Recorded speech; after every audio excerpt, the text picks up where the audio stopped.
Welcome into episode 504 of the Skate Podcast. I am Brian DeFelice, joined by Bridget Prue and Scott McLaughlin. I'm a lucky man today because I get to see these two beautiful people in person. Oh, yeah.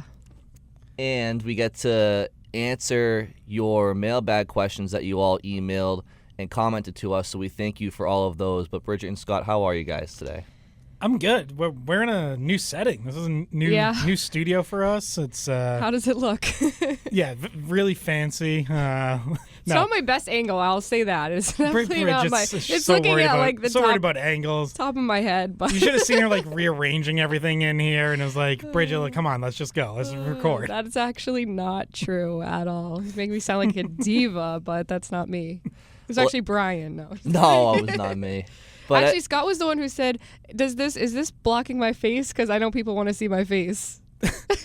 No, I wanted it to block my face. You misunderstood. I wanted it to block my face, so people wouldn't have to look at it. This way, little. By the way, I know this is a big week for turkey with Thanksgiving, but I'm going to stick with chicken for a second. I went to Augusta's in Tingsboro. It finally opened. Okay. The line was out the door. They opened at 10. The line was already out the door at like maybe 11 when I stopped by there to grab my parents a sandwich and myself 3. So it was good for them. And I didn't know that they have a location in the Foxborough Sports Center, too. Oh, okay. So they have free. I went to a movie up there last night, and they were already like sold out for the day because they kind of like, I think they kind of did like a soft open type of thing. Like they haven't really had their full official grand opening yet. Yeah, that might be one where like I have to kind of let that die down a little before I get in there because yeah, I'm sure that's gonna be a busy place. Well, Scott, before we get into our questions, our listeners submitted mailbag questions. Tell people about what you're going to on Thanksgiving. Yeah, so the Bruins do their turkey deliveries every year on Thanksgiving morning at some local homeless shelters and food pantries, things like that. And I'm going to be tagging along for some of it this year, which is, so like obviously I've been covering this team for a while now, but I've never been able to do that event. Like obviously Thanksgiving morning's a little tough. You got plans or whatever, but yeah, I felt like this would be a good year to do that. So I'm excited to kind of see how that all goes, and obviously see some Bruins players like outside of the rink. I think is always good to kind of see them in a different light and interacting with people and fans out in the world. I wish I had gone to the toy drive event because there was some funny stories that came out of that where apparently Kuznetsov overspent by like $600 and like they go around and they're like kids again because they're picking out toys that they would have liked or that they do like. And I saw they released some of the video. They might have even aired on Behind the Bee already, but Hampus Lindholm was like going through the newborn section, and obviously he has a newborn now, and he's like, stay out of this section, very expensive.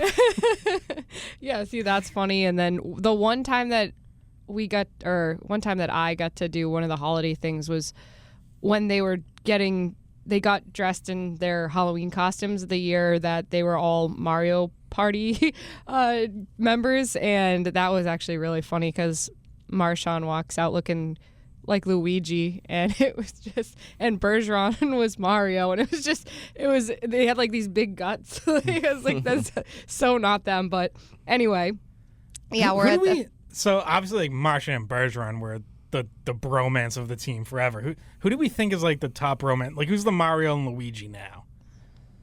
Oh boy, I mean, that's tough because you had like 15 years of those two to build that up. Maybe that's something we come back to unless, Bridget, you have one off the top of your head. I was just thinking the two, like Zaka and Pasta maybe, but they're both, like, Zaka's kind of quiet. But those two obviously are both Czech and they're friends with each other, so. Yeah, Zadorov and Kuznetsov is a different dynamic. That's more father-son than like or brother. like much older brother. That's more Donkey Kong and Toad. Yeah. But anyway, why don't we dive into these questions because there's a good amount of them, and like I said before, we appreciate you guys sending them in. So, Bridget, if you want to read the first one. Okay. This is from Joe K. We got, by the way, just to start, we got 2 different questions about Beecher from 2 different Joes. Joe's just coming in hot with the Beecher questions. Come on. Yeah, yep. So this is from Joe K. He says, congratulations on reaching 500 episodes. Really love the show and never miss an episode. Makes my commute seem way shorter. He said, I have a couple of points. One, I appreciate the fact that Sturm is a tell it like it is kind of guy, but I was put off by the comments he made about Beecher. It's clear he wasn't a fan of Beecher, but the guy is leaving your organization and was a decent guy from all reports. I think those comments should have been shared privately if Sturm felt that strongly about it instead of going off on the media. Not that Sturm gives a crap, but Beecher was close with Lohrei and Patra, who are still with the organization, and I'm not so sure that trashing a player as he's heading out the door will sit well with a lot of guys. What are your thoughts on Sturm's comments? I think it's a fair question. I don't think he was. I don't know if I'd say he was trashing Beecher so much as he was just giving an honest answer. And if you want to say that maybe that's not the spot for that much honesty, I think that's fair.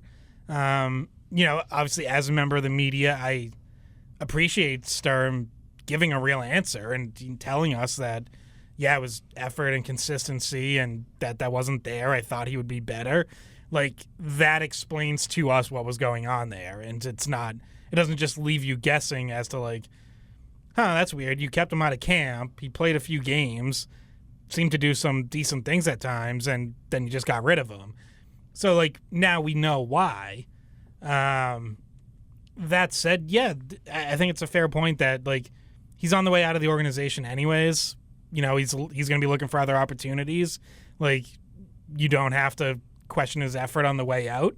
I have the quote up. I was trying to find the quote, so I'll just read it for people who might not know what comments Joe was asking about. The quote was, somebody asked what hindered Beecher so far this season. He said consistency and effort.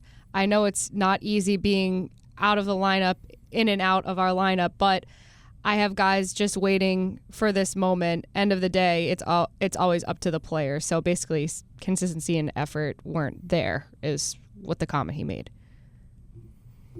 Yeah, and saying that basically Beecher didn't take advantage of his opportunities. Yeah. When he says it's up to the player, he's saying, this isn't me just disliking Beecher. He's saying Beecher didn't take advantage of his opportunities. So, like I said, like, I appreciate the honesty. But I get why other people might frown on that a little. I completely agree. I think Joe's question is valid, and Joe, thanks for listening and in your commute, because I don't know if I would want to listen myself if I was sitting in traffic, but we appreciate that. But yeah, I agree with you with you guys. Like, I think that it probably seemed a little bit maybe unnecessary, but yeah, it is what it is, I guess. I mean, I think that the part of the question that I feel like Sturm does not care about is the part about, like, Lohrei and Patra still being in the organization. Like, I don't think Marco Sturm is holding back because of what Matt Patra thinks down in Federal Hill right now. So I think that, and maybe that's, not the best way to go about things if you're Sturm.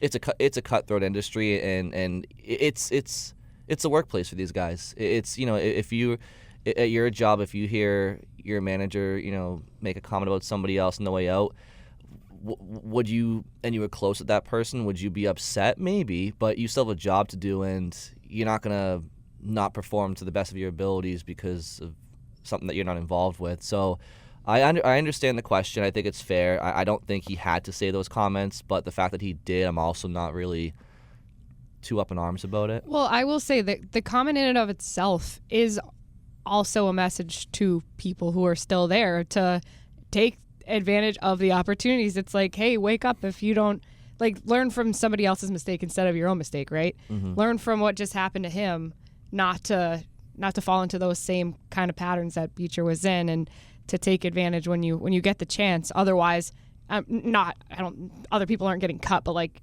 it applies to people, being sent back down to Providence or maybe just getting scratched or moved down in the lineup. So the message has been consistent with him. You earn your ice time, you'll stay in. If he wants you to do more, you're going to sit. And then when he gives you that next chance, you better take advantage of it. And we saw it with Lohrei. We'll see if any of the other guys this season, or maybe even Lohrei again, get scratched for another moment of trying to teach a lesson. Yeah, I think it's clear that Sturm, and all coaches do really, but Sturm clearly cares about how you handle yourself when you're out of the lineup. Like what you bring every day, what you bring to practice, to morning skate. You know, yeah, you're not going through as many drills because you're not on a line, but when you do get your chance to go through a drill, like, what effort are you bringing? You know, we've heard him praise, you mentioned something, Bridget, but like how Lohrei handled himself when he was out of the lineup, how Husnudinov handled himself when he was out of the lineup, how Mittelstadt handled the game. He was a healthy scratch. Jeffrey Viel has been in and out. Like, we've heard Sturm praise all those guys for how they've handled themselves. It's clear that he probably doesn't feel like Johnny Beecher was handling himself the same way or the right way. And you're right, there is a message there of, hey, even if you're not in the lineup, there's an expectation of what you're supposed to bring every day. And to that point, as a player, that's really all you can ask for from a coaching staff is, when you're younger in youth hockey and amateur hockey, there's still an element of coaching, right? X's and O's. When you get to the NHL level, you know how to play the game. It's so much of coaching is about, you know, setting those expectations, getting the most out of someone. Yeah, and communication, and of course, like there's strategy, there's X's and O's that teams go over. But my point is, you don't get to the NHL without being a smart, talented player. So, as a player, if you know what your coach's expectations are of you, that's very valuable, because there's probably a lot of coaches that aren't that transparent and can leave players wondering, and then players will spend too much time and energy off the ice wondering what they did wrong, or does the coach no. Like, Sturm tells it like it is, and Joe even mentioned that, like, Sturm does, so he's not saying he doesn't like that element of him, but yeah, I think it's a great thing for players to know where a coach stands and what his expectations are of everybody. Yeah, and those have been made pretty clear. I do think Joe K thinks that we were too hard on Beecher last episode. No. Yeah, he says if Johnny Beecher ever ends up in arbitration, the team just needs to show them this podcast, because we didn't have a lot. I mean, we didn't. I think his point is we didn't take the side of, like, he should have stayed or he did enough to stay, or because we were surprised he was even here to start the season. I guess but we'd been consistent with that. I also may have said something about what are they going to get from a bag of pucks. But listen, I will say this. Those who have played in the past, and whether it's growing up or in men's league or whatever, there comes a time where somebody forgets the bag puck, and it's very, very valuable. You take it for granted. A bag of pucks is not to be slept on. Well, this is going to actually lead into Joe in Ohio's question. Okay. Our next Beecher-related question. Yeah, I do want to say Joe K says, I don't remember everyone going so hard on Wallstrom, Johnson, etc. when they got waived. Wallstrom was living with Brian. Yeah, Wallstrom before Kuzi moved in. But he says, I think a fresh start is what is needed, and I hope he succeeds. We shall see. So thank you, Joe K. Genuinely, like, so do I. Like, yeah. Joe mentions in there, like, Beecher seems like a good guy. He is. Like, I've always enjoyed talking to Beecher, and I will say, like, we mentioned, you know, this Bruins, like, the Thanksgiving morning turkey drop-off. Like, Johnny Beecher, someone who did a lot in the community. Like, he was at a lot of these type of events over the years. Like, he is a genuinely good person. So, and yeah, like, yes, hockey aside, like, I'm rooting for him. Yeah, change of scenery works for some people. I mean, you see it happen. So we'll see. We'll keep an eye on him way out west now in Calgary. Just to make one note, though, as well, and that when I'll speak for myself here, but, like, when we're talking about players and analyzing them and their performance, it's trust me, it's never personal. Like, I cannot possibly go into these. We cannot really about and talk about these guys based on how they are off the ice, because like they're all good people to, like, from what I understand. You can't really approach it emotionally. It's nothing personal like that. And that's why last episode it's a good reminder too, when we were talking about the McAvoy stuff. Like, these guys are human, and there is the personal element to things. And it is important for fans and media to remember that, but it wouldn't be much of a show analyzing and critiquing if we were to speak about emotion of these guys are good guys or not. It's like I can't go there. Did he get the puck out or not, right? and that's where it falls for me. Okay, so Joe in Ohio says, "Hi guys, Joe in Ohio here. Would you like I would like your comments on the John Beecher transaction. I see where NHL writer Darren Drager said Don Sweeney should have gotten an asset for Beecher instead of just giving him away. I'm sure he tried. I saw no improvement in his game. Just seems like another shot at B's GM. Must be slow news week. Yeah. Thanks. Yeah, so Joe's right. So Darren Drager did tweet that, was that Monday or maybe Sunday, maybe over the weekend, that he talked to some people around the league who were surprised that Beecher went on waivers and basically said like he wasn't offered around to teams,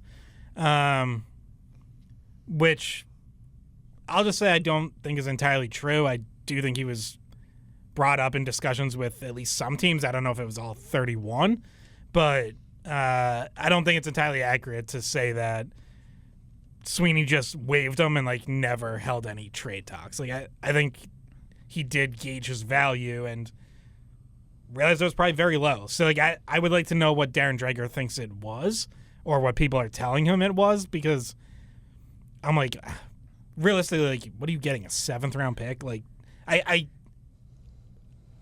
Bruins probably would have taken even that if it was out there, but Yeah, I mean, they would have taken anything. yeah. But I guess where I think the sticking point is obviously that there was some, maybe if the end goal was for Don Sweeney to keep Beecher in the organization, but in Providence, there was some miscalculation in how much, like, or how, like, because he didn't make it through waivers, right? Like, if he genuinely thought if we send him down now, he's going to make it through waivers, that calculation was incorrect, because Calgary, the very first eligible team to put in a claim, because they're last in points percentage and points total at the time, they were right on him.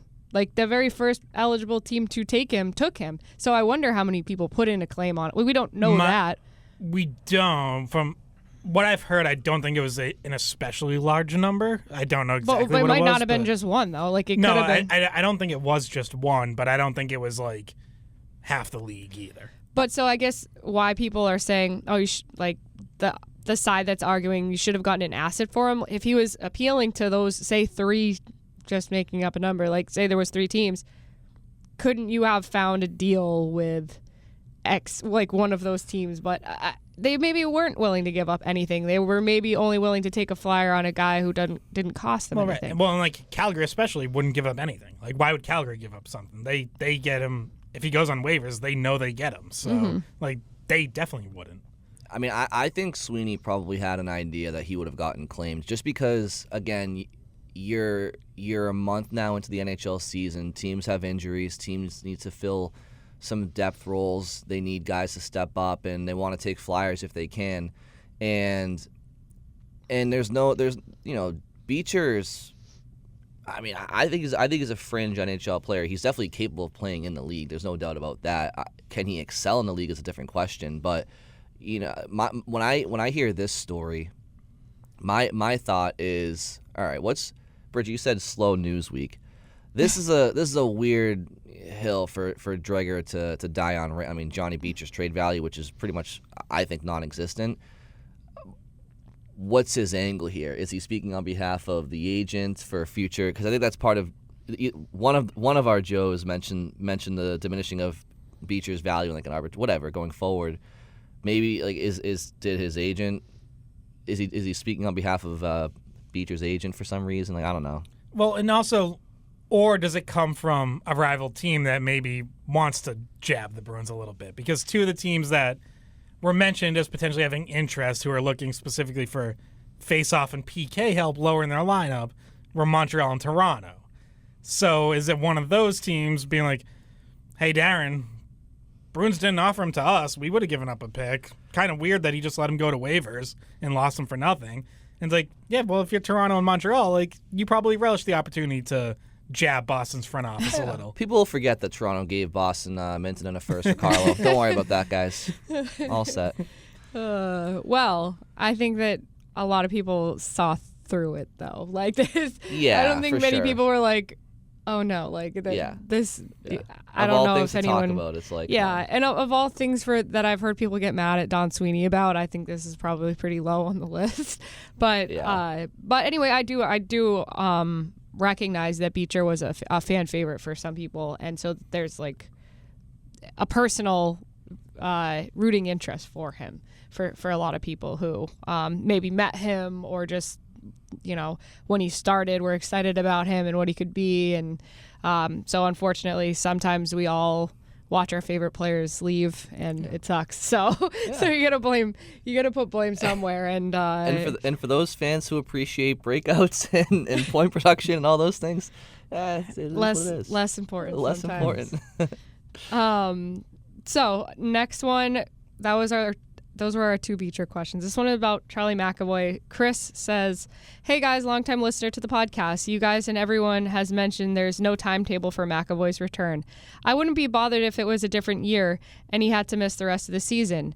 No one in the media has brought it up. Is he going to be able to play in the Olympics? I don't care from a fan's perspective. I want him to be able to play in the Olympics for his own sake." Yeah, so Emily Kaplan of ESPN over the weekend, and I don't know if Chris's question came in before or after this, but Emily Kaplan did report that McAvoy's expected to be okay for the Olympics. So that is in February.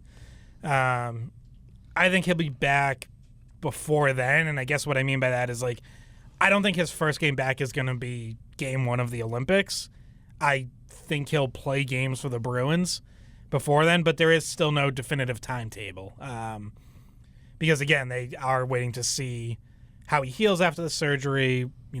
Does it require a follow-up? Like, they just need to kind of see how things go. And you saw the picture, or maybe people haven't, but we saw the picture that his wife Kylie posted of Charlie and their son Reese. And McAvoy's face is still pretty swollen. So, like, sometimes you have to wait for swelling to go down to have a clear idea on a timetable, too. Yeah. I want to say the Bruins have 34 games remaining between now and the Olympic break, and so when Emily reports that he should be okay for the Olympics, that tells me, well, all right, well, McAvoy's not playing on this current road trip, so that means that technically the range of when he returns pre-Olympics could be anywhere from him missing 33 games with the Bruins, or maybe missing, another 5 or so. The way I look at this is I have no information, and I'm certainly not a doctor. I'm barely a podcaster, but I think that I would say... No, that does qualify you, actually. That's true. I would say maybe like 15 to 20 games from now. Like I'm kind of thinking end of December, early January. That's just my personal timeline, but I don't know anything more than anybody else knows. That's kind of been, and again, like, we still don't even know if it's definitely a broken jaw or like what it is, but it does seem like a lot of these facial injuries, mouth, jaw related stuff, it seems like a lot of them are anywhere from 4 to 8 weeks. Yeah. So, like, again, I don't know that that's the timeline, but like, if you just want to ballpark it and put like a pretty big range on it, like, that would put it into somewhere between mid-December and mid-January. Yeah. So, unfortunately, we don't have any update. I mean, I'm sure there was a span of time, too, where, like, solid food wasn't even an option. So, like, you got to get past that. You got to be able to actually eat. And obviously, like we talked about before, there's not really a need to rush him back. You want him to be able to heal fully and not do the whole Chara wear a cage and play with your jaw wired shut kind of thing, because that was the Stanley Cup playoffs. That was the Stanley Cup finals. And this is just, we're still in the early parts of the season. And unfortunately, there's such a strong correlation between the Bruins winning and either McAvoy and Lindholm being out that it does not bode well for you, but that still doesn't mean there's a reason to rush him back, even though the team was doing better with him in. So, that was it from Chris. Thank you, Chris, for sending that in. Roger says, "Hi, folks. I heard you mention you're doing a Q&A.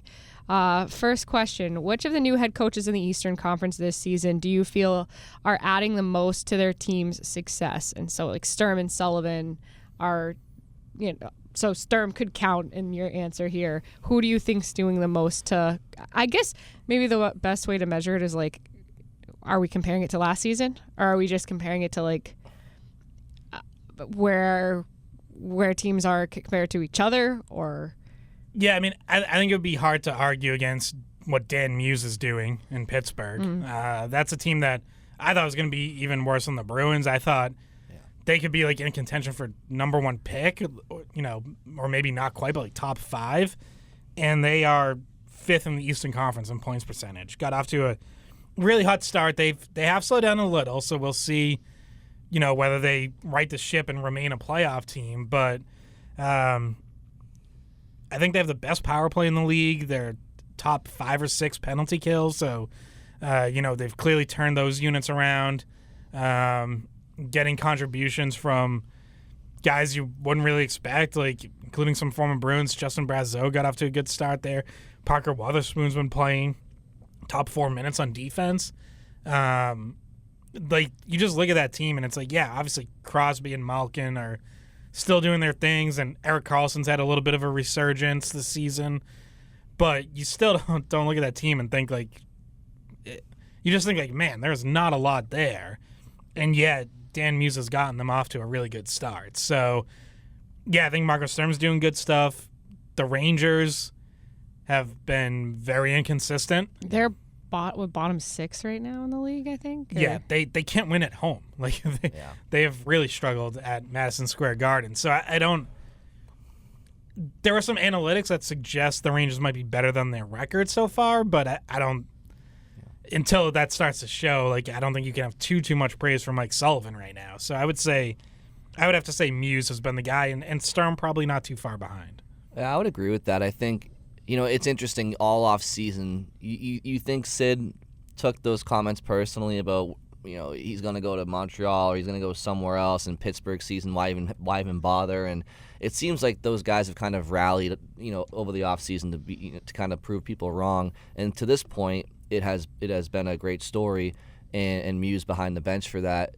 Seeing if it continues throughout the season is going to be another story. But so I agree on Muse, and then on Sturm, I want him to be the answer, but again, ultimately you're a couple of games above 500. I just don't think that's enough in the win column to really have him as the top of this answer. But I will say in the same breath, I don't know how much more he could be getting out of this team right now. I feel like the team is pretty structured for the most part.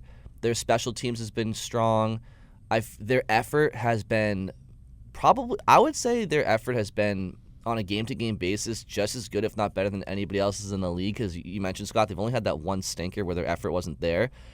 So those are all the things that a coach can be responsible for, and Steve Spott's been a big part of that power play as well. But like, can Sturm turn all of their middle bottom 6 forwards that are supposed to be scoring into scorers? Like, there's only so much he can do, and I think what he can control, I think he's been really good. But with a near 500 record, I just don't know if he could be the answer to this question. Well, I think there was a portion of the season during that 6-game losing streak where I was like, it wasn't even that you're blaming Sturm. It's just like, I don't know what anyone could do to, with the current situation. But then they come out and they rip off a long win streak, and they seem to have like bought into the system, continued to bring effort, and I think so far, in my opinion, I think so far it's been a successful hire because the injuries are what they are. And that too, I forgot to mention the injuries. The injuries are what they are. And when you're missing your top defenseman, or Lindholm being maybe your number 2 defenseman, like that's hard to overcome, right? And then you add in the top 6 injuries to Arvidsson and Middlestad and Elias Lindholm, who just came back. But those, you can push a lot of buttons, and sometimes nothing's going to make up for those things. Yeah, like I think if you wanted to pick something out and say, I still want to see this improved under Sturm, 5-on-5 defense, they're still giving up a lot of scoring chances, a lot of high danger chances, and they've been bailed out by goaltending much more than last year, Swayman in particular. But that comes with the caveat of you have been missing either McAvoy or Lindholm for more than half of your games. And, like, we talked all offseason about how important those two were to this team reestablishing its defensive identity and being better in zone and better 5-on-5 and all that stuff. And it's like, well, then I can't sit here and, like, rip Sturm and say, well, it hasn't been good enough when you still don't have that part of the equation. Like, they actually were playing better defense when both of them were in the lineup. So I still think they can get there. It's just, it's a team that when you miss key pieces is really not deep enough to overcome it or to at least look good. Like, I actually think it's a credit to Sturm that they keep battling and, like, did pull out that win over the Kings. And, we'll see how it plays out going forward because, unfortunately, there are going to be, quite a few more games here without McAvoy. But if he can find a way to just not have them completely fall off a cliff and, hang around 500 through this stretch, hang around the playoff picture, that I think is actually, that would be a credit to him. I'd be curious, Scott, to see the splits between their expected analytics with the two of them in the lineup versus the two of them out of the lineup. And if you even want to, I mean, the sample size with McAvoy and Lindholm in the lineup and Elias Lindholm and Casey Middlestat and Victor Arvidsson is probably only 1 or 2 games. Yeah. So let's just keep it to McAvoy and Lindholm in the lineup. I'm curious what the difference is in those numbers. Well, the record is extremely heavy in the win column. Yeah, it's most of their wins, right? All but 2. They're 9-2 when they've had McAvoy and Lindholm in the lineup. And they have 11 wins. They have 13 wins. Sorry. Yeah. So anyway. So yeah, that just tells you how important those two guys are. Not that you even need numbers. Like you just know those guys are really key pieces. So, next question from Roger. Can you please give updates on the progress this season of these 3 Bruins prospects that you mentioned during the summer? James Hagens, Dean Letourneau, and Don Locmelis. And also, Daddio6416 on YouTube says, could you guys maybe get a Bruins prospect check-in? I appreciate the videos. So, ironically, we did 40 minutes on this at the end of last episode. Accidentally, we just kind of kept talking about the college stuff, and we ended up doing like a 90-minute episode. But we can do like a quick synopsis here for people who don't want to go back. We encourage you go ahead and listen, and if you go on YouTube, I actually even time-stamped where that prospect conversation starts. So if you want to hear the full thing, not just these 3 guys, go listen to that. But for these 3, Hagens, Letourneau, and Locmelis, let's go into what they've done so far this season. And Hagens and Letourneau obviously both playing for Boston College, and those 2 have gotten off to pretty good starts. And Dean Letourneau, so Hagens has 6 goals, 7 assists, 13 points. He leads BC in goals and points. Dean Letourneau, 5 goals, 6 assists, 11 points. Last year he had 0 goals, so 5 goals already through 13 games for him is a big jump up. And more importantly than just the production, like the actual numbers going up, he seems stronger. Something that people have been talking about at BC is just how he learned how to use his size rather than, because we all know he's huge. Big center, kind of like I feel like last year still growing in, like still like figuring out how, because he had this big growth spurt and like, how do I use my size to my advantage? It's like learning a whole new body, I guess, than what he was used to before. And so he actually kind of plays more physical than he did last year. And for somebody that's that size, you want to see them be able to do that. And then once the goals started coming, the confidence started coming. So he's had a really good season. I feel like every week on our Nesson show, This Week in Hockey East, we're talking about Dean because he's always doing something. So we're always giving him his props. And so I think he's an extreme bright spot in the prospect pool right now, in terms of we didn't know what he was, and we didn't know if he was going to be an NHLer, and now you see this like spark in, okay, he's heading the right direction. And so he's become a bright spot there. And then Scott, what are your thoughts on Hagens so far? Yeah, I mean, he's a point per game, which is the same as he was last season. Now he does not have nearly as good a line mates. Last year he had Gabe Perreault and Ryan Leonard for most of the year, 2 first-round picks. This year he does not. He started with Teddy Stiga and Ryan Conmey. Stiga is a first-round pick, but then he got banged up. At one point, Hagens had his brother, Michael, on his line, who is a defenseman. So that kind of tells you how many injuries BC has been dealing with. By the way, 2 other Bruins prospects there have been injured and missed most of the season, Andre Gassot and Oscar Jelvik. Gassot, I believe, is out till January. I don't know if there's a timeline on Jelvik, but that's opened up. It's put more on Hagens because now he doesn't have as much support around him. He already had less support around him going into this season, and now with injuries, even less from the start of the year. It's opened up more opportunity for Letourneau, who is now their second-line center behind Hagens. And those two, last year Letourneau started as third-line center and ended up getting bumped down to fourth-line center. This year he starts as third-line center. Now he's up to second-line center, and quite frankly has had games where he's been their best player. Oh, yeah. You want to know what I like? So he was getting really limited ice time last year, right? Like there was a few games that I broadcast. I remember one at Providence in particular where I swear he took like 4 shifts and he wasn't seeing the ice much. And he wasn't getting, obviously because of that, a lot of shots on goal. This year he leads Boston College in shots. He's got 45 shots. Hagens is 44, so they're both right there. But I believe Letourneau had 36 all of last season. Yeah, so he's already got 45, and to be leading Boston College in shots and second in goals, that's Boston College is always good. Obviously, their roster is lacking a little bit compared to last year when you lose Pro and Leonard.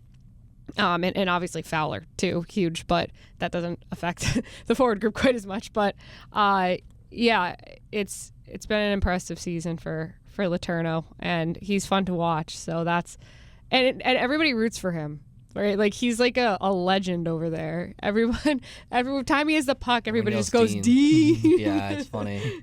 It's funny. And as far as Locmelis goes, I'd be curious. Unfortunately, well, I don't know about you two, but I'm pretty sure I do. We don't have the opportunity to watch as much as Providence's games. They're not readily available. I think you have to have the streaming and whatnot set up. So I'd be curious if we had one of our friends on who covers Providence more intimately, how they would assess, because we can look at, Locmelis has 8 points in 16 games, right? So we can sit there and say, well, he's half a point per game player. Last year in his 6 games in Providence, he had 12 points. Now obviously that was at the end of his NCAA season. He was probably feeling it and whatnot, but so you could look at him and say, okay, he's half a point per game player right now in Providence. I was hoping over the summer that he would be closer to a point per game guy in Providence, but that's where having somebody on who's been watching all of their games could give us more of an in-depth, and I'm sorry if this is a poor answer, but Mark Diver could so what we can do is definitely try to have one of our like Mark Diver, Mark Allred, somebody who's been watching Providence on a game-to-game basis. We should have one of them on soon, and we can talk about Locmelis and some of the other Providence Bruins, Patra, Lysell, and we can revisit that, maybe the Providence portion of the Bruins, if you want to call them prospects, but yeah, and I think in terms of Locmelis being half, 8 points in 16 games, part of that is now he's also going through the grind of being a pro for the first time, right? Yeah. Like you said, like end of last season, you just finished your college career, like you're kind of riding high, and you're almost playing with house money because it's like that. Those 6 games in Providence, it's like that wasn't your season. Like your season was at UMass, so now you kind of just like come in and it's like, hey, just go out and play. Now you spent, whole off season in a professional program, went through training camp for the first time. Like, it's a bit of a grind, and that's probably hitting them. So, like, I would say, like, I'm less concerned about Locmelis being half a point per game than, say, Patra, who also has 8 points in 16 games, but has been through this, has been a pro. So, I'm not saying, like, I'm giving up on Patra or anything, but that stands out a little more to me when it's someone who, last year Patra had, 41 points in Providence? Like, had some pretty good production in the AHL last year. And now I look at this year and I'm like, okay, why is that down so much? Whereas Locmelis, I'm like, well, that's not completely unexpected. He's a first-year pro. Like, Yeah. let's see him get used to it and then see if that production goes up. And whether it's in Boston or somewhere else via trade or whatever, like I still see personally an NHL future for Dan Locmelis. I think he thinks the game at a speed that's required for the NHL level, and I think his foot speed can match it. So Is Latvia, did they qualify for the Olympics? I think they're in. So he should theoretically be playing in the Olympics. He's on the Latvia national team. And last year, if our listeners, maybe missed this episode during the summer where we talked about how like Sidney Crosby gave him props for how well he played against Canada. And he's one of Latvia's best face-off guys. He goes to the net. Like, he's got good hands. He's got skill. And I know it's Latvia. It's not Canada or U.S. or Finland or anything like that. But he is at the top of like that. That's a level that anyone should be proud of. Latvia reaching. is in, and they are also the first opponent for the United States. wow. So we're gonna get to see Don Locmelis play against Charlie McAvoy, hopefully. This is kind of a random question, but I'm curious how you guys feel about this. I feel like Locmelis would probably make most Scandinavian Olympic rosters. I mean, because those rosters, especially towards the bottom, like they're kind of craving for talent. And Yeah, I mean, like, he wouldn't make Sweden. no, not Sweden, not Finland, but like I'm talking like Slovakia or like a Slovakia or Czech. Those aren't Scandinavian. no, it's not. Scandinavians get Trust me, I know it's not. I'm Swedish, protective over what so qualifies. trust me, I know. That's You know what? not I'm actually probably a Scandinavia. little bit blurry then on the specifics of that. Scandinavia. Do you know what countries make up? I don't know the. I kind of thought it was more like Central European. It's really only three, No, right? it's Norway, Sweden, Denmark. Finland? I don't think Finland qualifies. Well, it depends on your definition, but usually Finland isn't looped in. I am with so Scandinavia. terribly sorry to our here's our intelligent listeners who know this answer. I forgive me for that, but I'll just say European teams. I'll put it that way. There you go. Yeah, like but I feel like like Switzerland. According to Wikipedia, which has never been wrong, Scandinavia most commonly refers to Denmark, Norway, and Sweden. It can sometimes also refer to the Scandinavian peninsula, which would exclude Denmark but include part of northern Finland. Yeah. But colloquially, it's Sweden, Norway, Denmark. Yeah, I feel like two Does of those Denmark teams. have a team? They're in. So They're also in the U.S. group. The U.S. group is USA, Latvia, Denmark, Germany. I honestly feel like Latvia, obviously, Switzerland, Denmark, Czech Republic, Germany, obviously teams like France. Like I think he would probably make all of those teams. Well, there's an Italian team this year too. So because they're the host country, so they get a team. Nice, very cool. They're gonna get smoked. Yeah, well, that's like when China had a team. Their stick handling balls in the lobby are just frozen meatballs. Now we're gonna get canceled for that. That's what are you talking about? No, we're not. Hey, my family is Italian, despite my. No, Di Felice is that's an Italian name. Italian, yeah. My dad's grandparents were born in Italy. Now, if you're looking at me, you say you don't look Italian. No, you look Irish. My mom is English, so there's my grandmother on my mom's side was the first one in her family born in the U.S. Everyone else was Italy. Wow. Meanwhile, your last name's McLaughlin. Yeah, the classic Boston story, Irish and Italian. Like I'm as cliche as it gets. I'm not. I'm French and Swedish. If you couldn't tell from my name. Yeah. What nationality is Prooks? Prolks. Prolks. Anyway. Yeah, we get that. I had to tell like our PA announcer because at BU when they'll be like, let's go ringside to Bridget Prooks, and I'm like, no guys, no, it's not that. It's Bridget Prue. But anyhow, goodness. now that we've gotten our European history and geography I'm in sorry over about here, that. I don't know why I thought that. we have a question from the Bruins pod on X. Congratulations on 500 episodes. I have been an every episode listener, so thank you. For years now and love the dynamic. Keep it up. Question is, number 20 needs to be replaced by Callahan and Harris when healed. I can't spell Jokiharju. What do you guys think? Nobody can spell Jokiharju. There's definitely like an extra J in there that I feel like shouldn't be in there. And Brian at first couldn't say Jokiharju. Now I just say Jokiharju. Oh my God, what was that? Well, you know what? No, he was fine recently. I think he's been good recently, like legitimately good the last couple games. I have to eat my words a little bit on a couple episodes ago when we were talking about will we make any changes, and I said the one pairing I don't want to see any more of was Jokiharju with Hampus Lindholm. Well, that pairing was dominant last game. Sunday in San Jose, like they were out there for some of the Bruins' best shifts. Sturm was throwing them out with so in the third period he loaded up with Geeky, Zacha, and Pastrnak together on a line. And it was that pairing that he was rolling out with them. And they spent a lot of time in the offensive zone, including in the build-up to Geeky's goal. And Jokiharju was part of that cycle. He had like a nice give and go with Pastrnak at one point.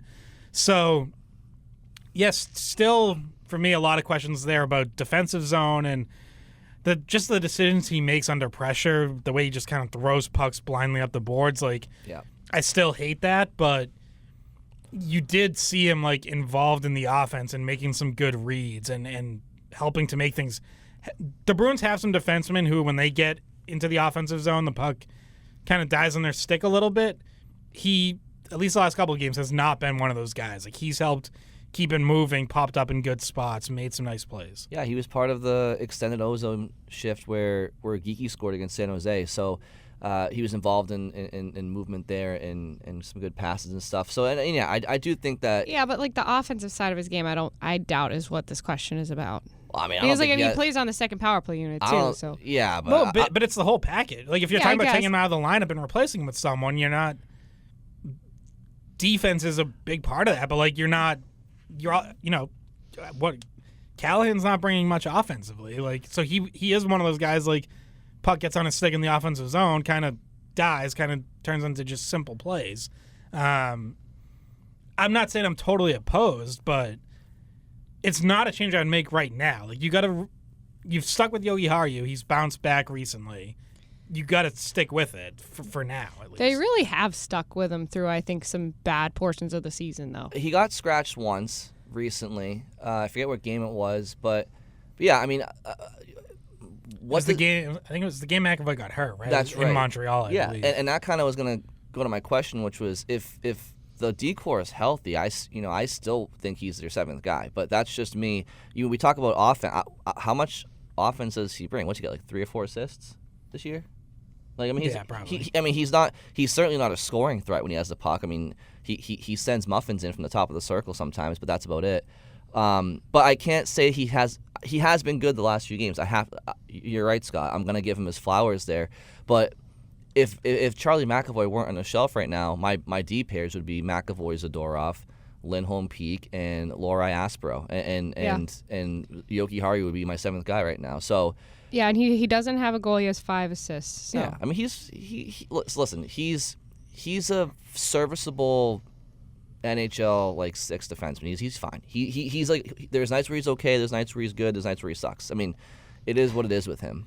And Jordan Harris, by the way, is not expected back till late December at the earliest. He's still been rolling around on his little scooter thing. It's possible McAvoy even beats him back, so he's not gonna be an option for a while. Mike Callahan is up, like he's on this trip. Yeah. But has not gotten into a game yet. I would agree with Scott. Like right now. I mean, I wouldn't, trust me, I wouldn't be crying if they put in Callahan over Jokiharju, but I would agree right now he's, based on his last couple of games, he hasn't deserved to be taken out of the lineup. But I still think his leash is very short, should be very short. But, they also, they like the fact that he's a right shot. And they don't have, him and Peak are the only right shot defensemen that they have right now. So I also think him being in the lineup, he really has to suck for him to come out of the lineup, because I don't think they want to have 5 left shot defensemen in their lineup on a given night.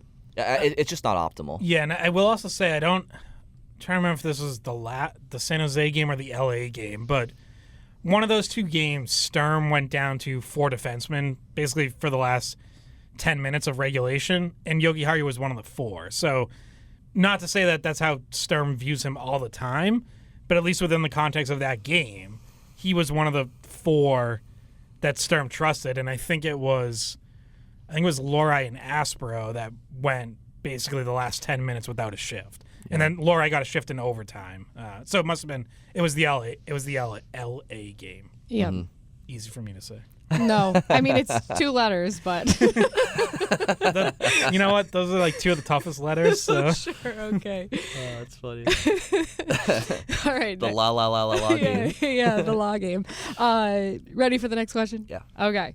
Bruins 88 on YouTube says, question, during the Anaheim game, from the last 10 minutes of the third period until Anaheim scored the game-winning goal with 3.5 minutes left, the Bruins were getting badly outplayed by the Ducks. However, Sturm let this go on, and finally the defense broke down, resulting in a regulation loss. Why didn't Sturm call a timeout to reset, give the guys a break, let them refocus, if only to at least get it to overtime and get 1 point?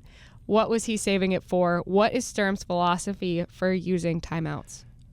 Scott, I want to throw this to you because this is something that I've thought of in the past too, where I've thought there's times, not just with Sturm, just watching hockey in general, where it's a tie game and one team is just getting hemmed in, and maybe there was like an icing or something and you can't make a change. So I'm like, it could be a good time to call a timeout or something. I think the reason why you don't see timeouts called when teams are under the gun in a tie game is because coaches they want to reserve it for the situation where they do go down a goal and they need to call a timeout with the goalie pulled and drop a play.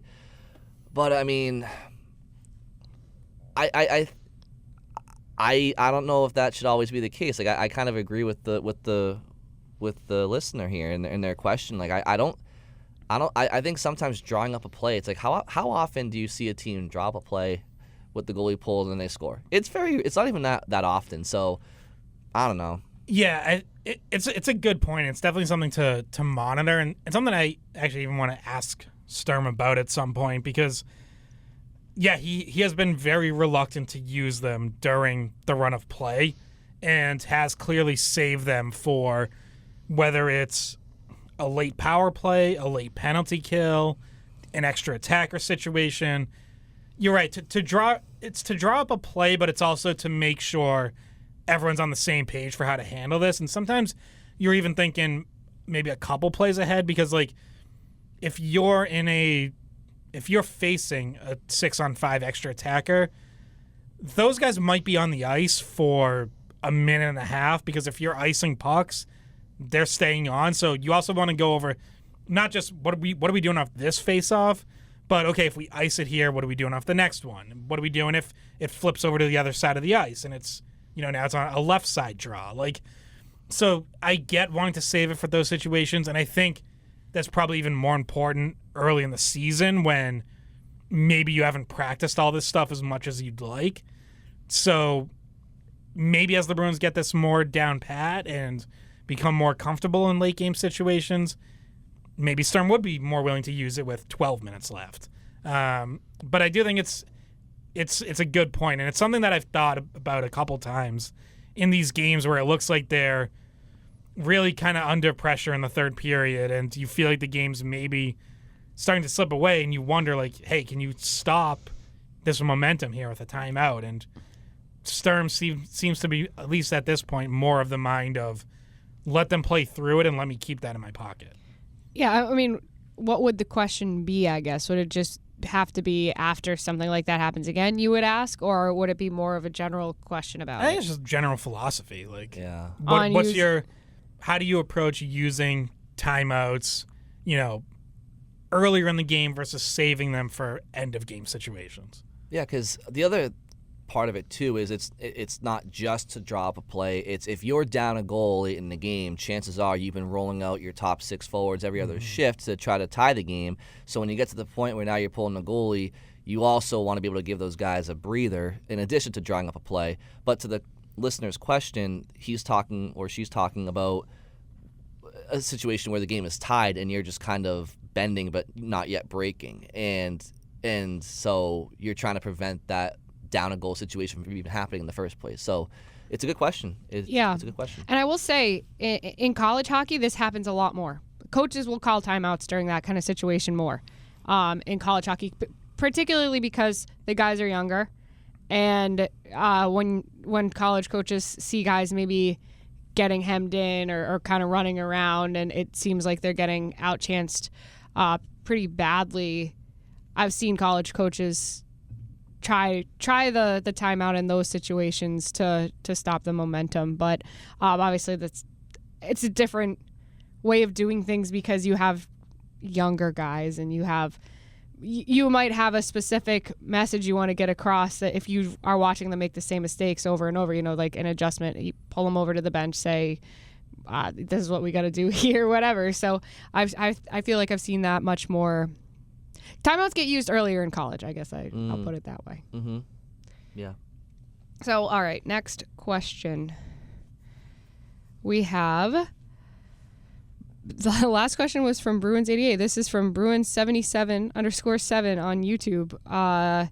Looking at the standings as of Saturday at 7:35 p.m., would it mean we get the 6th overall pick from Toronto in the next draft since it is top 5 protected? Will be extremely funny to see it where that ends up. So I'll just add context. We were talking about on the previous episode before this question was sent about how Toronto is tanking for the Bruins. We kind of made the comment jokingly, like Bruins don't need to tank, Toronto's doing it for them kind of thing.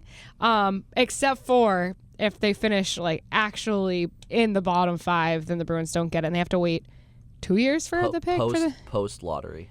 Post lottery, right? Yeah. So yeah, we were making the comment that wouldn't it be kind of hilarious if they did finish bottom 5 and then the way the lottery balls bounced, they ended up with a 6th pick or something like that, and then it goes to the Bruins. Best case scenario for the Bruins is Toronto stinks, finishes out of the playoffs, ends up in the lottery, ends up with the 6th pick. That is the best pick the Bruins can get from Toronto. Because, yes, if they are bad enough that they're even lower than that and they get a top 5 pick, Toronto keeps the pick. The Bruins then get... Drafts Gavin McKenna. The Bruins then get Toronto's 2028 first-round pick. So it pushes 2 years out because Toronto also already traded away their 2027 first. So you'd have to wait on that. And I believe the 28 pick would be unprotected, but that'd be a whole other bridge to cross 2 years from now. So basically, if you're the Bruins, you want Toronto to suck and miss the playoffs, but not be one of the absolute worst teams in the league. No, there's no getting Gavin McKenna from this. Right. This situation. If Toronto finished 5th to last in the NHL, which would be what the Bruins were last year, we all know very well how easy it is to just go down one spot. Because of the all it takes is Bruins went down 2. All it takes is one person outside the top. It's more likely than not. Yeah, it is. They slide at least a spot. And that's if they finish 5th. So if Toronto finishes 6th or 7th, obviously they won't unless they jump up, right? But they would have to either they'd have to jump up to they'd have to lead for 14, whatever. Yeah. So, you can only the discussion for another time. You can only jump up to 1 or 2 unless you're outside the top 10, because then you can only jump up 10 spots. Yeah. Which is what happened last year. Yeah. Right. Utah, I think, jumped from 13 to 3 or something like that. I'll tell you guys, Toronto's going through a very similar situation to Boston last year. Just one of those. No, they didn't have a goalie hold up. Well, Joseph Wall actually wasn't there to start the year, but I forget why. But everything that could have gone wrong for them so far just has gone wrong, and their mojo is just non-existent. All of Toronto is talking about firing Berube. Austin Matthews is still out of the lineup. They have other injuries, and they're swimming swimming upstream right now. It's not a good situation for them. Now I don't know. Is that still that injury is the one from the Bruins game, right? I believe so. So I'm not saying that they can't get their act together and make a run toward the playoffs. I'm just saying it's going to be hard for them to do it, and we'll see where they end up. Okay, so next question. Bruin Blood on X says, Zadorov has, in my opinion, been the best Bruins defenseman this year. He's very vocal on the ice and is always looking out for his teammates. Can you see him holding on to the A when all are healthy? He seems to be a leader. 88 is captain, 73, another A. Thanks. So basically, give Pasta the C, give Zadorov and McAvoy the A. I don't think that's what's going to happen because I think they're pretty committed to Hampus Lindholm being the other A. So when everyone's healthy, it's Pasternak, McAvoy, and Hampus Lindholm. Can you do 3 A's? Yeah. Well, they've had 3 A's. Well, I'm saying on like top I'm saying, of a C. Can you have a captain and then 3 A's? You can rotate it. Okay, maybe it's something like that at some point. It's possible. I think the Bruins like their leadership group and kind of like the pecking order they currently have. I don't know that they would feel any reason to, again, like quote-unquote leapfrog Zadorov over Hampus Lindholm. It does seem like fans want to do that, and I get it. I get why Nikita Zadorov has become, somewhat surprisingly, given how poorly things started here, a fan favorite with his play this season. Yep. With both his defensive play, some of his rushes up ice, and yes, definitely the way he has stood up for teammates and set a physical tone. And talks after games, gives honest answers, holds guys accountable. Like, all of that is valuable. I just think there seems to be more fans who just kind of want to write off Hampus Lindholm as a leader of this team, and I think that's a mistake because Hampus Lindholm is definitely a leader in that room and is very respected up and down the lineup.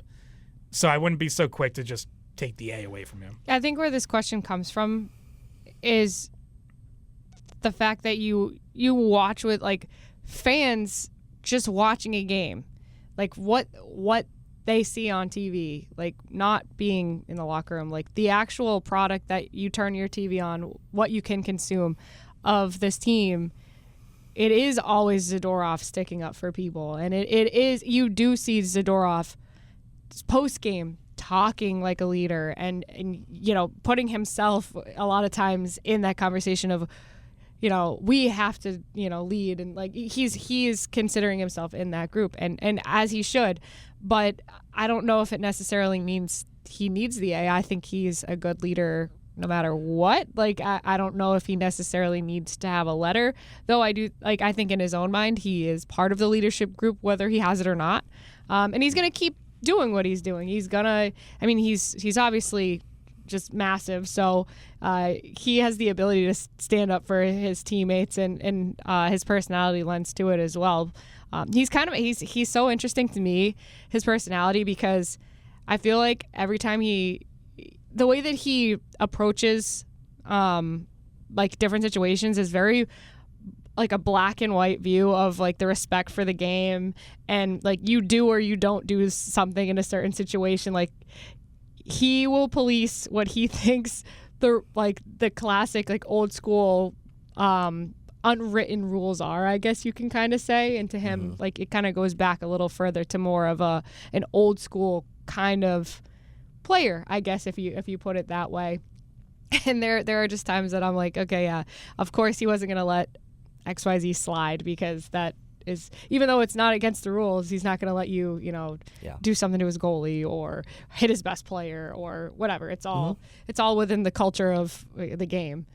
Yeah, and he polices it himself. He does, and you mentioned something, Bridget. That's the biggest takeaway in all of this question, which is you don't have to wear a letter to be a leader, and furthermore, clearly, Zadorov has shown he doesn't need one to be that leader, because or to set that tone, or to be he's done so without it.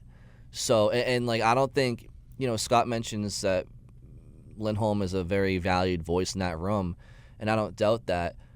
But I would also tell you, I'm sure Zadorov is now too. Like, I don't think people are gonna when you have that size, stature, and physicality and personality that Zadorov has.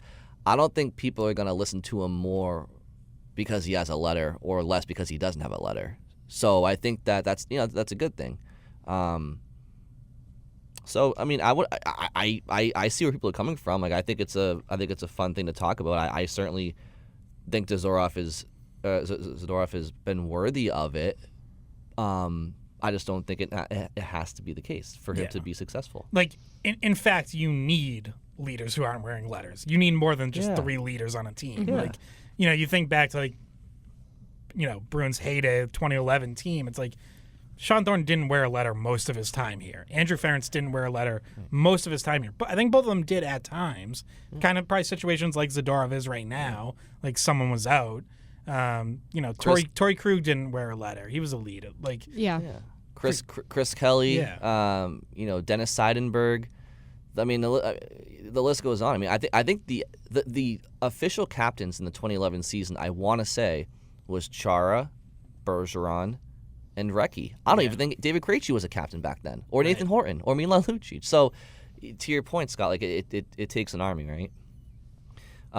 Okay, we have one final question here, and yes, we do. We can get to it now. It's from Mike, and Mike says, "What do you guys think of the goaltending split so far? Swayman has 15 starts." So I'm not sure when Mike sent this in, so maybe it's changed I since? think that's up to date. Okay. That's up to date. Okay, Swayman has 15 starts. Korpisalo has 9.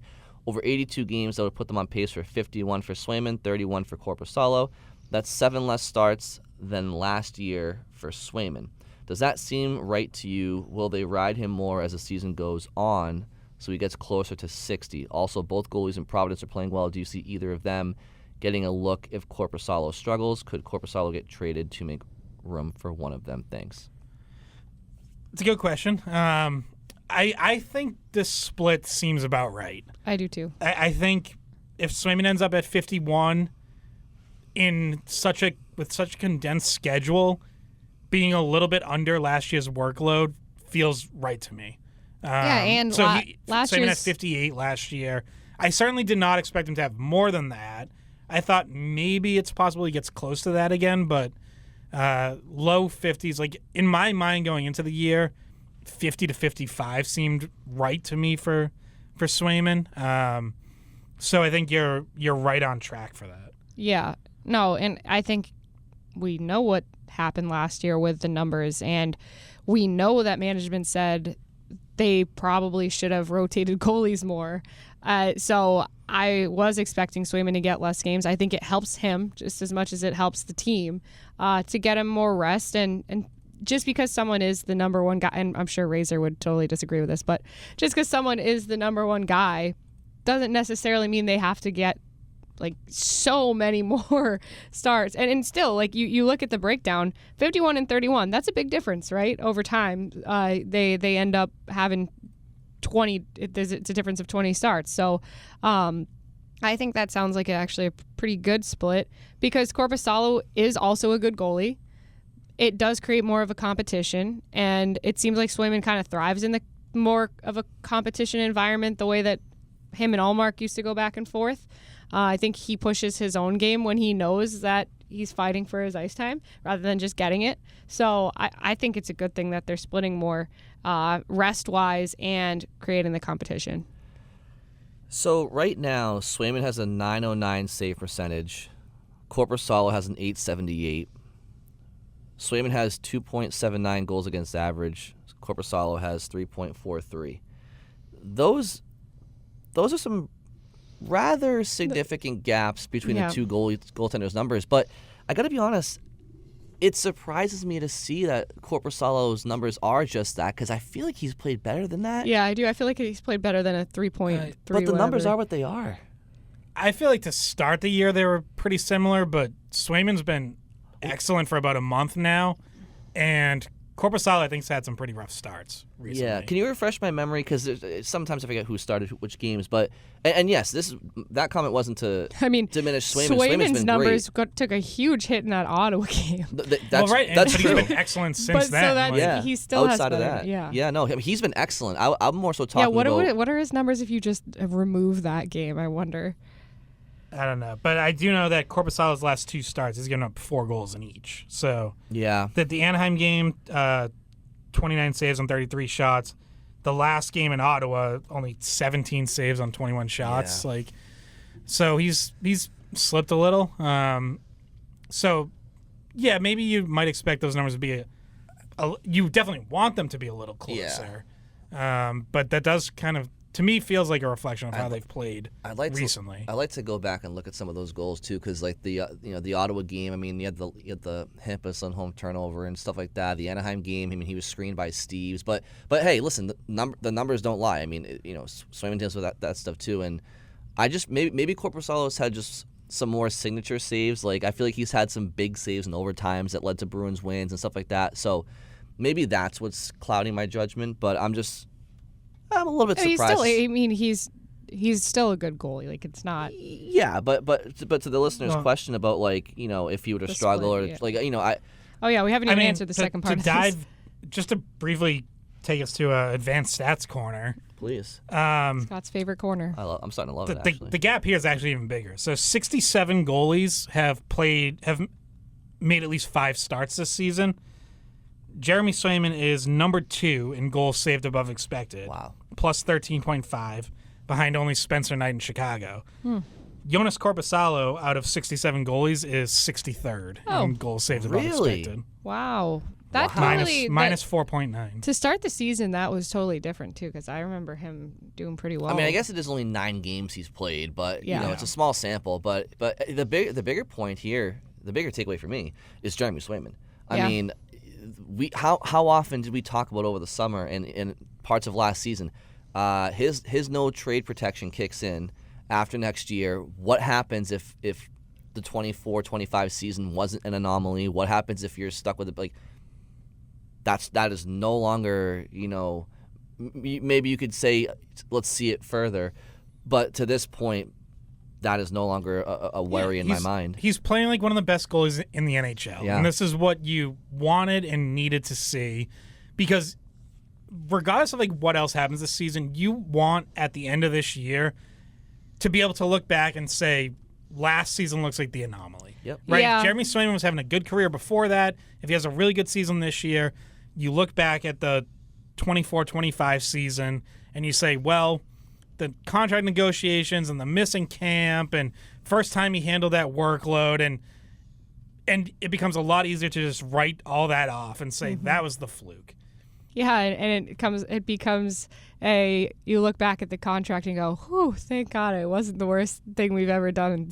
He signed a goalie to that contract that long and him just be what he was last year. So, I mean, we were talking about, do they trade him before his no trade kicks in? Like, I feel like that conversation goes away. Yeah. Yeah, if he didn't perform to the way we once saw him, right? Like if he didn't bounce back, and honestly, it was a valid discussion back then. It was like based off last year and like his contract situation and trade protection situation. If he was not having good numbers right now, we'd be having a different conversation to be justified. But to his credit, he's been outstanding, and it's a major problem avoided, crisis averted, because to not have your number it's just I'm so glad we don't have to talk about that anymore. Like truly, that's such a weight off everybody's shoulders. Yeah, it was a hard thing to keep writing about last year too. It'd be like every time he started like 4 or so games in a row, it was like we're doing more analytics on the diminishing returns of starts. Like, the stats got worse as you got further in, but we're not doing that this year, which is it's a relief for all of us, I think. What about the future of Korpisalo? That part of the question. Yeah, I was gonna go back to this part number 2. Both goalies are playing well in Providence, which I haven't looked at their stats, but so you want to hear some good goalie stats? So among qualified goalies in the AHL, so whatever they use for qualifications is 20 goalies that qualify. Number 1 in save percentage in the AHL this season, Simon Zahaicek from Providence, 942. Michael DiPietro, number 3 at 938. So Providence Bruins have basically statistically 2 of the 3 best goalies in the league right now. Yeah. So, so those 2 goalies are playing well.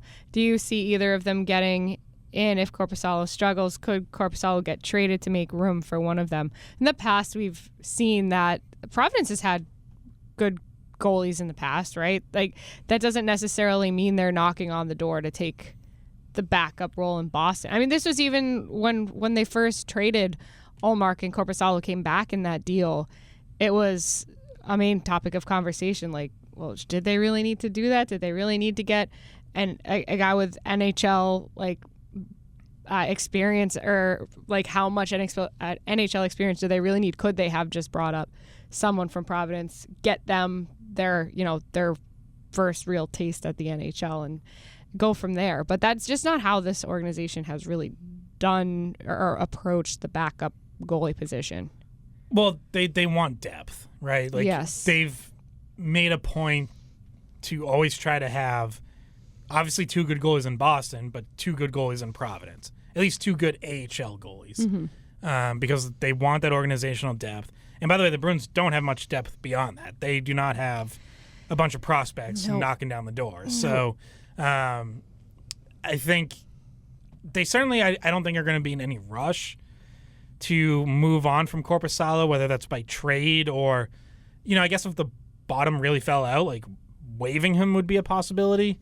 But for now, I think they're pretty happy with the situation they have both in Boston and Providence, and you're not going to shake that up unless there's a real reason to, whether it's injury or, like I said, Korpisalo just really falls apart and is playing really poorly. Yeah, and you obviously, I do think Korpisalo has trade value, and I do think that's the case. So you wouldn't want to just waive him and risk losing him for nothing. But just hypothetically speaking, if you really wanted to see DiPietro that bad or Zahaicek, whatever, technically you could try to swap Korpisalo with one of them by putting him on waivers and hoping that he goes through. Do you think that's not going to happen? No, well, that was my question. Who's taking on his contract? I was just gonna say, are you guys convinced that he would get claimed? Because you have to go right. Honestly, if I had to bet right now, I would bet he clears waivers. You'd have to go right to an NHL roster, right? So somebody in the league would have to. I'm just saying, now if you did put him on waivers and he was claimed, then yeah, maybe would they only have you to take on the Bruins portion of that contract or the whole? Okay, because part of his contract is paid by Ottawa still. Yeah, it's $3 million a year for 2 more seasons after this. If he got claimed, then yeah, you want to talk about Darren Dreger having tweets. Okay, there'd be one from Darren Dreger about not optimizing Korpisalo's asset value. And I think that would be fair, but if you really thought that the better goalie option right now from a production standpoint is DiPietro or Zahaicek over Korpisalo, that is technically an option. Well, but here's the problem. What if an injury happens? Right? Well, then your boy is going to come out of UMaine at the end of the season. Yeah. And they're going to sign him. Get Albin Boy out here. No, I'm just saying, what if you trade Korpisalo and then an injury happens to Swayman? It's just realistically, if Swayman misses significant time, your season's over anywaes. Probably, so, I don't know that's even really worth fretting over what to do in that situation. You have much more of a chance, I feel, than if you went from, say, DiPietro being the guy in Providence to having to play a majority of nights in the NHL. That'd be a huge jump. Yeah. You're not the real risk is that they end up having to be the starter because of an injury, not just being the backup. Right. No, it's fair. At least Korpisalo has been an NHL goalie and has even been a starter, so And I think one of you guys said it. There really isn't like a rush. Like you know, you could just hold off, and then if maybe you do just end up trading him later in the year, and then one of the other guys. Well, comes and up. I guess here's what we used to talk, or what we have talked about a lot in the past. And the reason for trading Korpisalo in the past has always been to alleviate the cap situation. So it's like we weren't really talking too much about it last year because they were shedding players and like that were they were sellers. But so they weren't bringing in big contracts that they would have needed to like drop, that extra $3 million. But if in the future they do find themselves being buyers, I guess, in the next 2 years of this contract, they need to make some space. Like that is a contract they could move or try to move, and yeah. All right, that is our final mailbag question this week. So we thank you all very much for sending them in, and we will be quick little note before we log off. Yeah. So Yeah. Bruins just, as we're recording, just hit the ice for practice down on Long Island ahead of Wednesday night's game against the Islanders. And by the way, we should mention we are now off through Thanksgiving, so no Friday episode this week. Obviously, we will be back next week, but Jeffrey VL on the ice for practice. Oh, good. So doesn't necessarily mean he's cleared concussion protocol, but he's at least gotten to the point where he can be back on the ice and practicing. Yeah, that's good news for his health because he struggled to get off the ice. Yeah, he had to get helped off the ice. So especially when you're a tough guy like that and you're wobbly, it was some big impact there. Yeah, and Zadorov recognized it right away and was like, "No, Yeah. don't move." Yeah. I think he's probably been there before, but yeah. All right, so hopefully they don't drop anything in between. Oh, they will. No, they will. What crazy news is going to? Korpisalo trade. Yeah, no, they will. They As will. soon as we sign off, and then I'll have to call you guys back to the studio, guys, we got to throw this one out. Team USA Olympic uniforms officially being unveiled yeah. tomorrow. Hopefully it's what we fashion expect them to segment be. incoming. Yeah. But listen, again, I just want to thank everybody for sending your questions, and on behalf of all three of us, we wish everybody a happy and safe and healthy Thanksgiving with your friends and family. Do you guys have any favorite Thanksgiving traditions or food or desserts? Any go-tos? Monkey bread. Monkey bread. Yeah, they're kind of like cinnamon, pull yeah. apart bread. Okay. Yeah. Nice. Very nice. No, I mean I'm a big pie guy, so I gotta get my pumpkin pie, pecan pie. There you go. Apple pie, any of it, it's all good. Blueberry, whatever's out there. Do you know how to bake pies? No, I just eat. No, I just eat you pies. just show up and eat the pies. Very nice, Scott. What about you, Brian? I love the day after sandwiches, hot turkey sandwiches, and sometimes I'll do a cold cut sandwich via real turkey. I always love the leftovers. I love the aftermath. So this was a debate on the Greg Hill show. So that day after sandwich, are you a throw everything in it guy, or are you just sticking to the turkey? Yeah, I do. Yeah, bread, turkey, stuffing, gravy. On the sandwich. I don't know if I throw cranberry in there. I like throwing the cranberry. I like cranberry sauce. Here's another debate. Real cranberry sauce or canned? I'm actually kind of a sucker for the canned. Me too. I like the canned. I like the canned as well. And it's easier. You don't have to do anything. Yeah. But, okay, wait. What about this? Plus, it makes a funny sound. when it comes out of the can. I've always done this. Okay, great.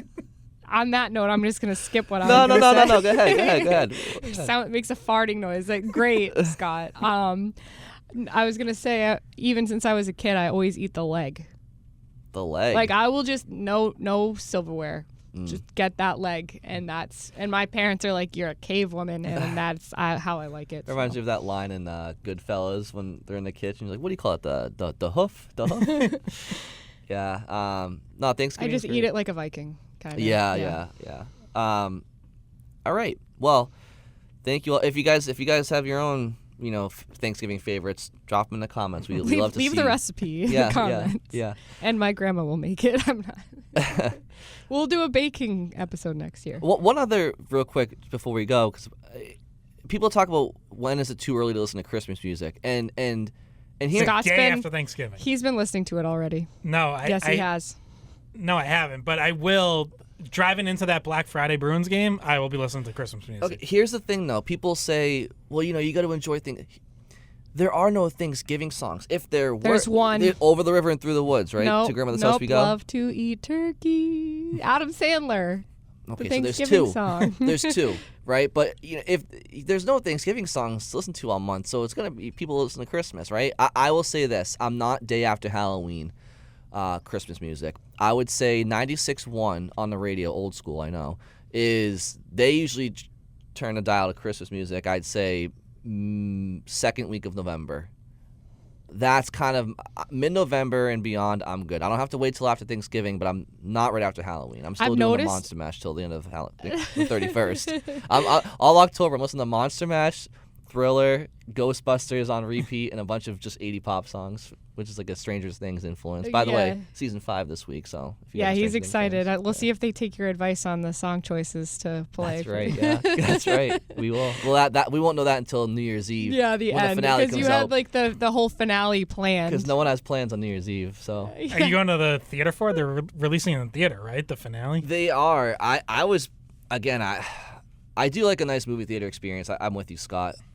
I might just be doing that in the comforts of my home that night, but I mean, they don't have champagne at the movie theater, do they? It's Christmas. Is it New Year's? So yeah, pop some champagne. Yeah, that's true. That's true. See if they put the song to the scene that you want them to. And it's funny how the older you get, like the more New Year's Eve just isn't a thing. Like well, you're in your early 20s. What bar are we going to? I haven't gone anywhere on New Year's Eve in probably maybe a decade. I'm like, there's a USA Canada World Junior game and there's college football playoffs on. Yeah, I'm good. I don't need to go. 1,000%. I feel like I'm like 30 years beyond my actual age, but anyway. So I'm the only one that actually goes out and does something. Do you still go out? I mean, to a friend's house. Yeah, no, that's fine. No, I mean, how's not like out. I don't know if I don't think I brag. I have friends. I have friends. Maybe you should get some. What are friends? No, I mean, I've never gone out on. Like, I've never gone to like the bar on. Yeah. That sounds like a really dangerous thing to do, honestly. I did that a couple times in my 20s. Yeah, me too. There is some danger involved. Yeah, he's like, I don't know how I made it home, but. Anyway, on that note, we'll get back into that on New Year's. Yeah, but one for holiday now, at a time. It's just Thanksgiving. Pay $80 for an Uber because they jacked the rates up. Oh yeah, yep, and I'm sure drinks are extremely expensive. Anyway, well, everybody have a wonderful Thanksgiving, and we'll talk to you next week. Hey guys, thanks for watching the Skate Podcast. If you want to see more of our videos, visit our playlist. Not in front of a screen? You can listen to us on Spotify, Apple Podcasts, or wherever you get your podcasts. Don't forget to follow us on social media. And if you enjoyed this video, please don't forget to give us a thumbs up, subscribe to our channel, and leave a comment.